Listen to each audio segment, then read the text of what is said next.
All right, guys and girls, 4.4.1 is now out, and we are working our way towards 4.4.2, but this is going to be showing you about the 2 updates we have made and letting you know how they're going to make your life a little better here on the KeepSpace system.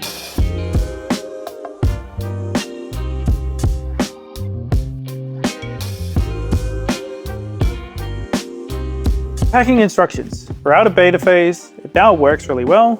It's found in your bundles. You go in there, you write in your instructions. Those instructions have to be super clear and concise, and they will apply an assembly fee or a fit-out fee to make sure that that packing process meets standard and requests.